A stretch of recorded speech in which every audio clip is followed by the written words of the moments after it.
We know a great deal about the situation and the threat that Aldrin poses to us all. You need us here if you want this council to succeed.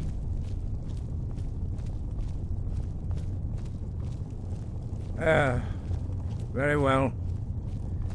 You may enter.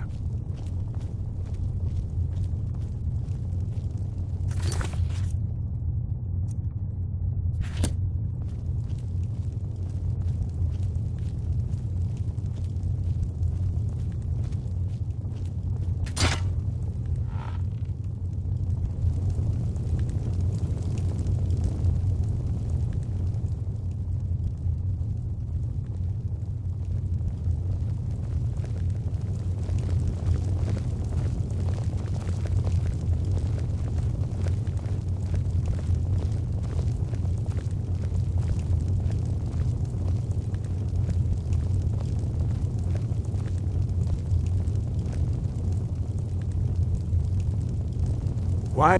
Now that everyone is here, please take your seats so we can begin.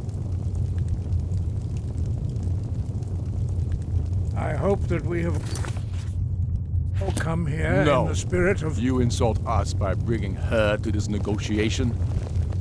You're Chief Talos Hunter? That didn't take long. Hear, hear. I have every right to be at this negotiation. I need to ensure that nothing is agreed to here that violates the terms of the White Gold Concordat. She's part of the Imperial delegation. You can't dictate who I bring to this council. Please, if we have to negotiate the terms of the negotiation, we will never get anywhere. Perhaps this would be a good time to get the Dragonborn's input on this matter. By Izmir's beard. The nerve of those Imperial bastards, eh? To think that we would sit down with that. Thalmor bitch. I say she walks, or we walk. I'm glad we agree on this. Very well, Ulfric. Enjoy your petty victory. The Thalmor will treat with whatever government rules Skyrim. We would not think of interfering in your civil war. Ha!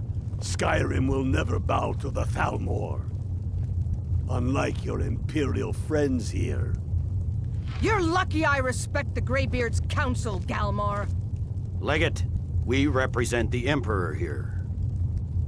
Sorry, sir. It won't happen again. Now that that's settled, may we proceed? One moment. Here we go. I just want to make clear that the only reason I agreed to attend this council was to deal with the Dragon Menace. I have no authority to negotiate a permanent settlement, unless Ulfric is ready to sue for peace and turn himself over to Imperial justice. Master Arngir, we're here to arrange a temporary truce to allow the Dragonborn here to deal with the dragons, nothing more. We consider even sitting down to talk with these rebels more than generous. Enough posturing, Tullius. If you came to talk, let's get on with it. Fine. Let's get this over with. Are we ready to proceed? General Tullius, Jarl Ulfric, this council is unprecedented. We are gathered here at the Dragonborn's request. I ask that you all respect the spirit of High Hrothgar, and do your best to begin the process of achieving a lasting peace in Skyrim. Who would like to open the negotiations? Our terms are simple. Riften must be returned to Imperial control. That's our price for agreeing to a truce. Elisif, are you really going to be a party to this foolishness?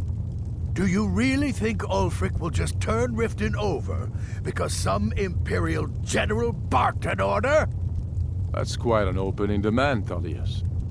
Ulfric, you can't be taking this demand seriously. We can hold Riften against anything the Empire can throw at it.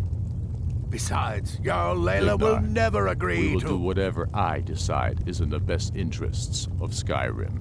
Are we clear? Yes, my lord. Come on, Tullius. You can't seriously expect us to just hand over Riften at the negotiating table. You haven't been able to take it back yet. Why should we give it up now? I am sure General Tullius does not expect something for nothing. Of course not. What will you offer for Riften, Tullius? Some empty promises? Maybe some more Imperial bluster? Enough, Galmar. Jarl Ulfric, what would you want in return? First, let me be clear. The Sons of Skyrim know from bitter experience that talking to the Empire is a waste of time. Or worse, Imperial promises are simply a way to lull you while they prepare a dagger for your back. Aye, we haven't forgotten Markarth, Tullius. But I accept the Dragonborn's invitation to this council, and I at least will negotiate in good faith. The council was your idea, huh? So tell us, what do you think Riften is worth? The Allmarch would allow us to directly threaten the Imperial supply lines out of Solitude. Not quite worth handing over Riften, but not a bad starting point. You heard what she said, Tullius. We've made you a fair offer. If you're really serious about this truce, you need to reconsider. I don't blame you, Dragonborn. You treated us fairly despite your known rebel sympathies. But I can see now that this is not a negotiation at all. I know you, Ulfric. You have no intention of coming to terms.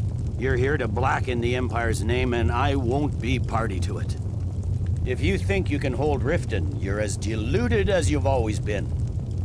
Soon enough, I'll have you back under the headsman's axe, and this time there won't be any dragon to save you.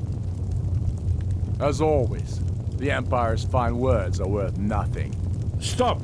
Are you so blind to our danger that you can't see past your petty disagreements? Here you sit arguing about nothing, while the fate of the land hangs in the balance. Is he with you, Delphine? If so, I advise you to tell him to watch his tongue. He is with me. And I advise you both to listen to what he has to say before you do anything rash. Don't you understand the danger? Don't you understand what the return of the dragons means? Alduin has returned, the World Eater. Even now he devours the souls of your fallen comrades.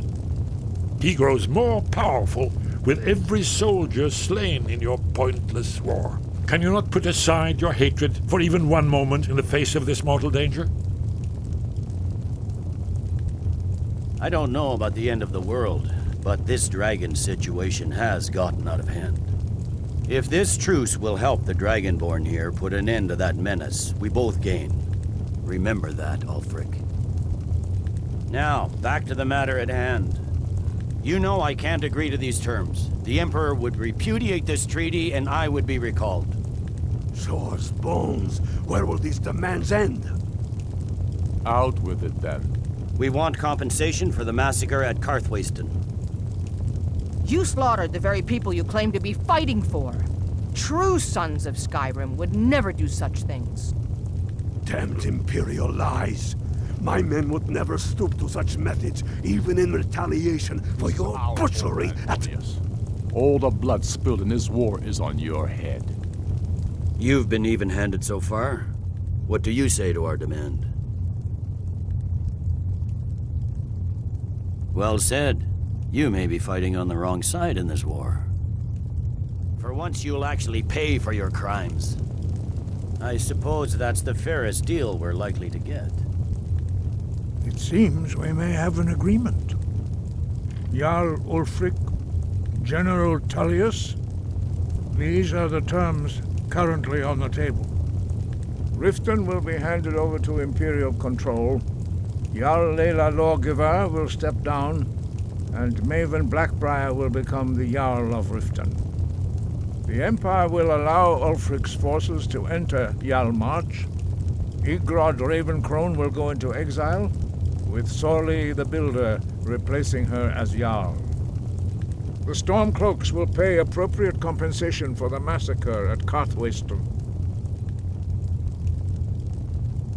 You both agree to this? The Sons of Skyrim will live up to their agreements, as long as the Imperials hold to theirs. What about you, Elisif?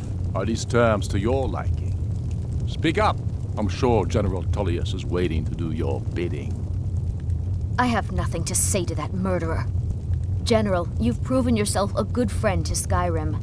I continue to trust that you will do your utmost to safeguard our interests. Thank you, Jarl Elisif.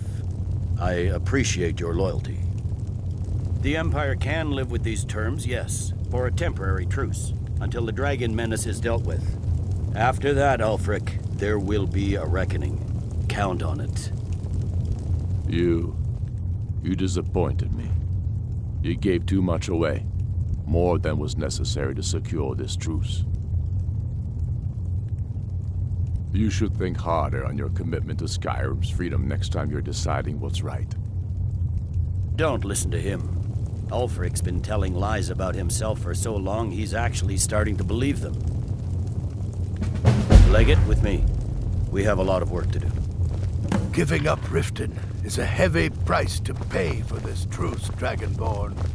I hope it was worth it. Jarl Vignar, I assume you are familiar with the Dragonborn's... And? Yes, I'm ready to do my part. Just say the word, and my men will help you spring this trap. But the difficulty remains how to lure a dragon to Dragon's Reach at all. By Talos, that's an excellent question. I hope you haven't forgotten that little detail. I believe I can be of help here. I anticipated the problem. While you were arranging this meeting, I was busy in the library of Skyhaven Temple, an unguessed trove of lost lore. But the important thing is that the Blades recorded many of the names of dragons they slew. Cross-referencing this with Delphine's map of dragon burial sites, I believe I've identified one of the dragons that Alduin has raised up. Don't you see? The names of dragons are always 3 words of power, shouts. By calling the dragon with a voice, he will hear you wherever he might be. He's not compelled to, but dragons are prideful by nature and loath to refuse a challenge. Your voice in particular is likely to intrigue this dragon after your victory over Alduin. I think it's very likely that he will be unable to resist investigating your call. Indeed. I'm no master of the voice, like these worthy gentlemen, but it is written here in this scroll. Oda Ving, winged snow hunter, as I read it. I'm afraid that's There's one more thing. Seriously.